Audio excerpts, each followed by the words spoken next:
Good evening, America.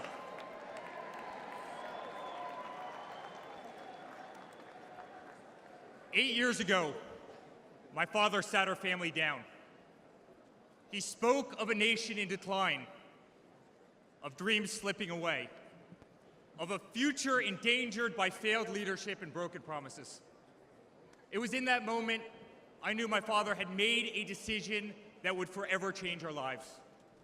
We realized he had chosen to step into the arena, to fight for the soul of America.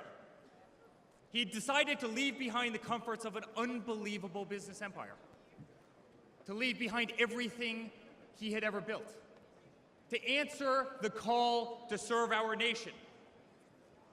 Unlike his predecessor, it was not a decision born out of necessity. Unlike the current president, it was not a decision that would enrich his family. Rather, it was a decision made out of love for this country and a deep concern for America's future.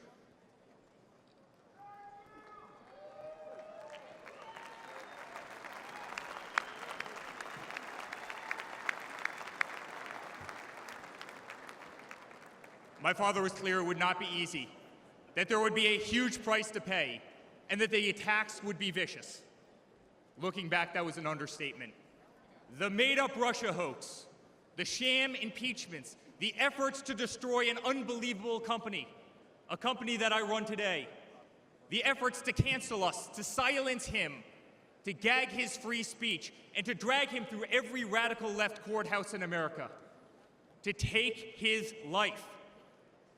Yet through it all, he's shown unwavering courage and determination, not just in public, but in every private conversation with me and our family.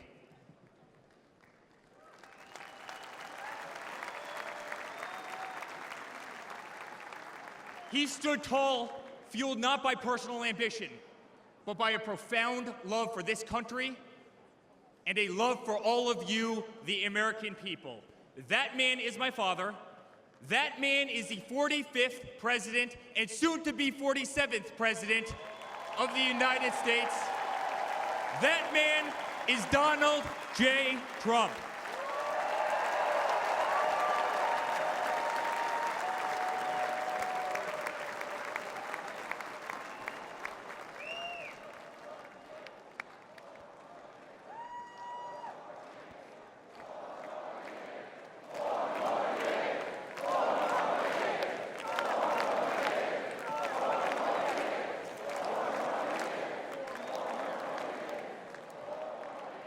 Each time I've stood on this stage, America has been at a dire crossroads. In 2016, many people began to doubt the promise of America. Our economy was struggling, jobs were scarce, our standing on the world stage was weak at best.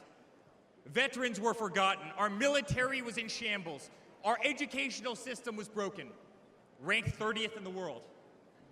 He could no longer tolerate an inept administration that handed $150 billion to Iran, a country that chants death to America, or witness the continued attacks on our Constitution and our religious liberty, or see the disrespect shown to our unbelievable law enforcement officers who are being disarmed, defunded, and persecuted each and every day. He could no longer stand to see words like Christmas stripped from public use, or the Pledge of Allegiance removed from our schools. But my father saw potential where others saw despair. Donald Trump built the New York City skyline. He did so during a time when businesses were turning away from the city he loved. Crime was rampant. The streets were dirty. But he had the Midas touch, and he turned those streets and neighborhoods into gold. He faced every challenge with tremendous vision and grit. As he did during the 2016 election, he rolled up his sleeves. He remained unapologetic. He did not care to be politically correct.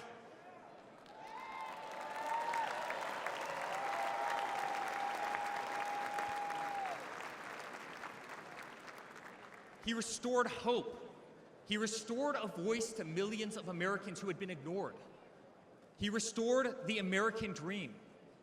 Under my father's leadership, the economy climbed to record heights. Jobs were created at an unthinkable pace. Unemployment reached historic lows across all demographics. Wage growth soared. He cut taxes for hardworking families and businesses. He slashed regulations. We saw the greatest 401k increase in American history.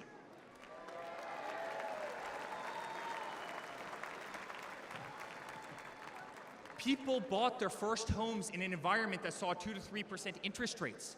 They started their families. My father made the United States energy independent with the lowest gas prices in decades.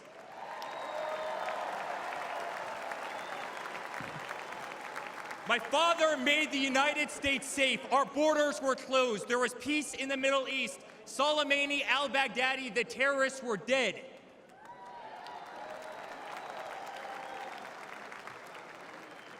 My father made the United States respected again, with the courage to walk into countries like North Korea, with the courage to impose tariffs on China, and with the courage to tear up trade deals that cost Americans their jobs.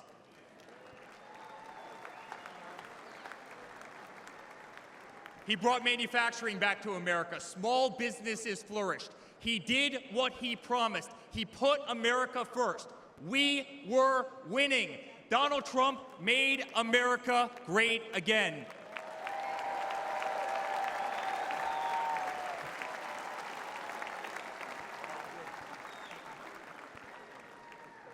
But he also created a movement that threatened the special interests in the political elites.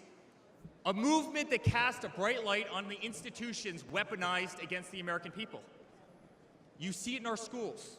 God bless the moms who fought back.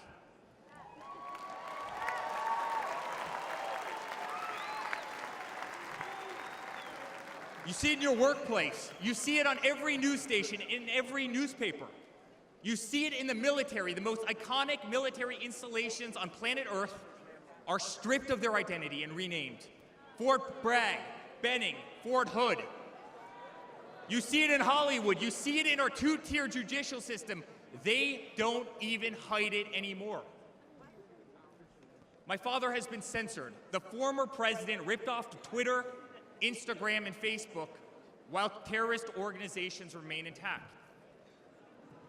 My father has been persecuted, targeted by far-left Democrats, funded by special interest groups, and hand-picked judges.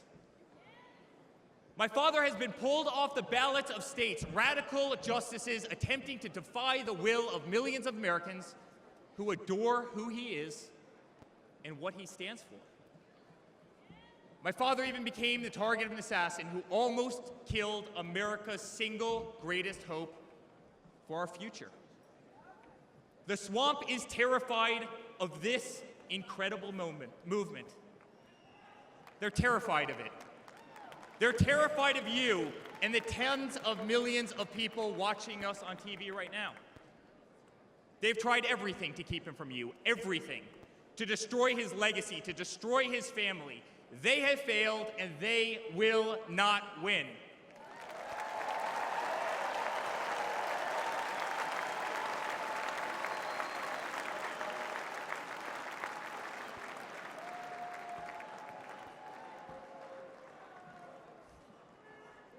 I love my Florida delegation right here.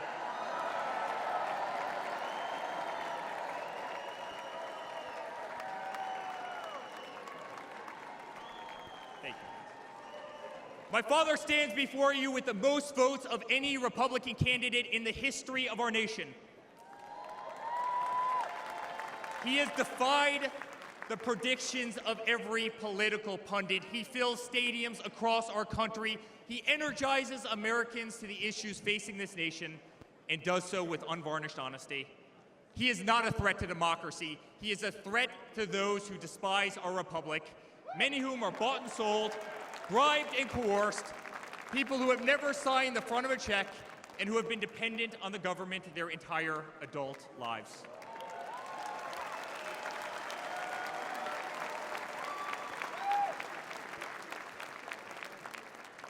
Today, as it was in 2016, America's at that crossroads again. Energy prices are soaring, interest rates are crippling, everything is unaffordable. The US dollar has been diminished, inflation has made it impossible for Americans to live, to save for their future. Our infrastructure is crumbling, our border is out of control. Millions are dead and displaced in Russia and Ukraine, a war that has no end and a war that we are funding. The Middle East has become a hornet's nest. Our greatest ally, Israel, totally under siege. Fentanyl is killing our youth and destroying families, while the current administration stands idly by, hoping their inaction will import illegal votes. Crime terrorizes our cities and our suburbs as far-left policies handcuff police. Male athletes, guys my height, 6'5", are swimming in women's sports.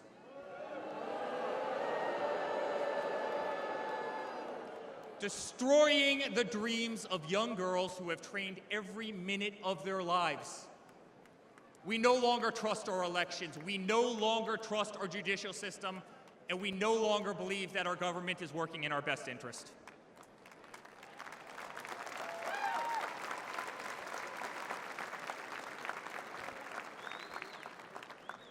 In spite of where we are today as a nation, I'd like to speak to every American. To the homeless veteran sleeping under a bridge as illegal immigrants are housed in the most expensive hotels in New York.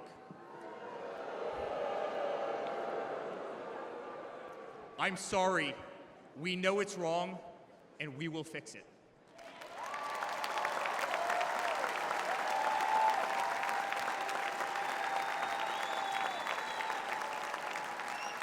To the single mother who can no longer afford her rent, afford groceries, and has been forced to work 3 jobs, I'm sorry. It does not have to be this way. To the parents who lost a son or daughter to fentanyl, including the incredible woman that spoke the other night, while an administration does absolutely nothing, I'm sorry. Your government can do so much better, and it will.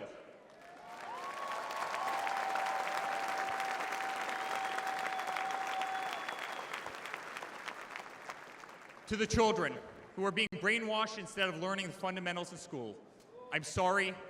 There are teachers who care, and my father will empower them.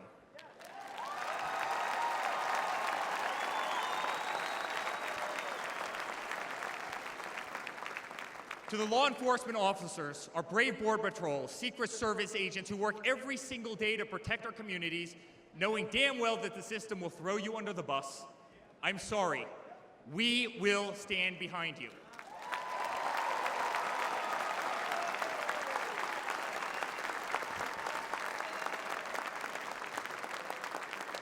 To commuters often petrified to take a bus, take a train, or walk the streets in cities across our nation, I'm sorry. That man right there will fix this.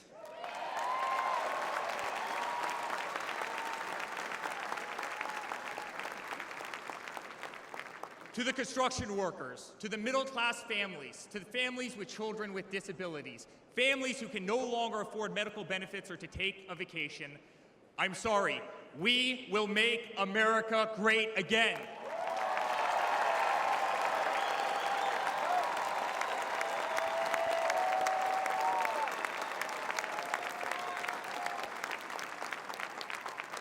And to my father, who has been ruthlessly silenced, slandered, and attacked by a corrupt administration, I'm sorry. We know, and America knows, that they're not just after you, they're after all of us, and you just happen to be standing in their way.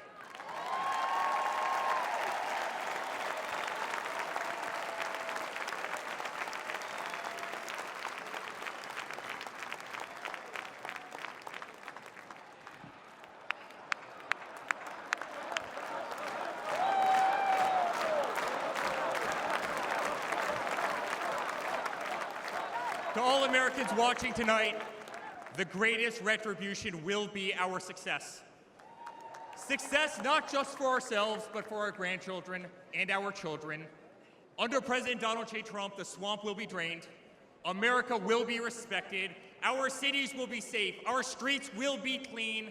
And our border will once again be secure.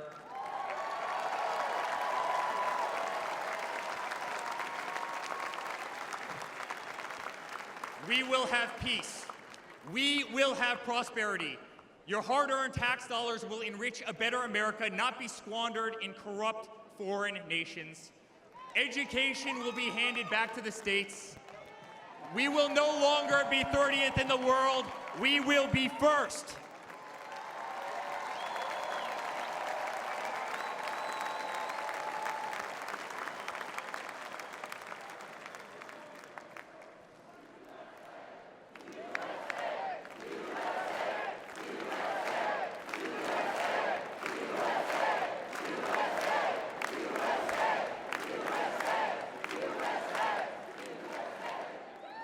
Our children will understand family, our children will have values, and our children will love God.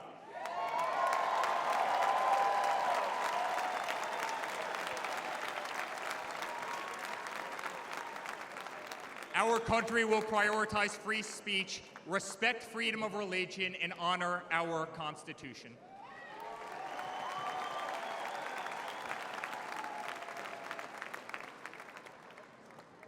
As his son, I've never been more proud of a person in my life.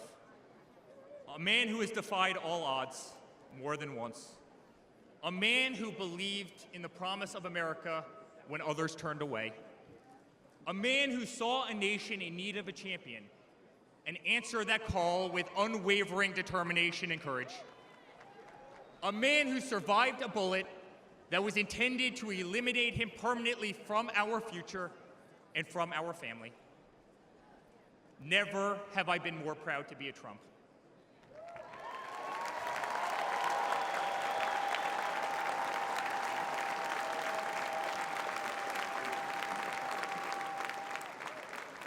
Never have I been more proud to stand by my father's side.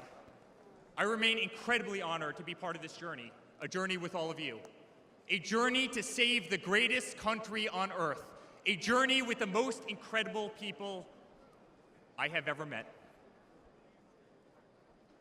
Dad, 5 days ago, Laura, Luke, Carolina, and I held our breath as we saw blood pour across your face. By the grace of God, divine intervention, and your guardian angels above, you survived.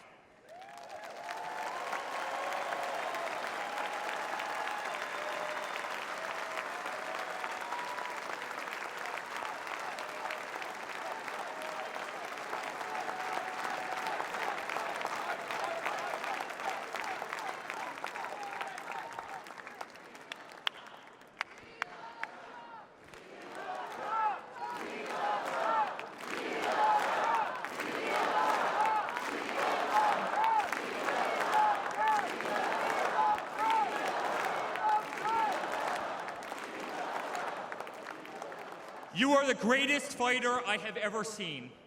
You are strong, you are full of life, and you are unapologetic. Your optimism is contagious. Your backbone is unbreakable. Your conviction to fight for what is right and against all that is wrong is truly next level.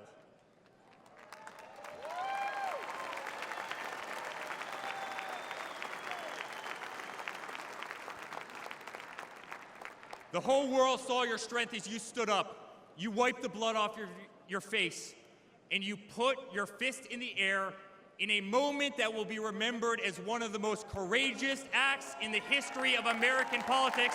You shouted, "Fight! Fight! Fight!"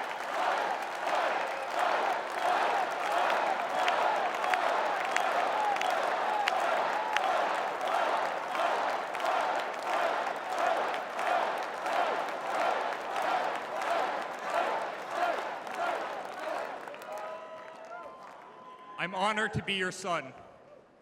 I'm honored to speak to our great nation tonight. You are a true leader. You epitomize strength. Our country loves you. Our country appreciates you. Our country misses you. And on November 5th, our country will re-elect you as the 47th President of the United States of America. Good night, Milwaukee. God bless you all.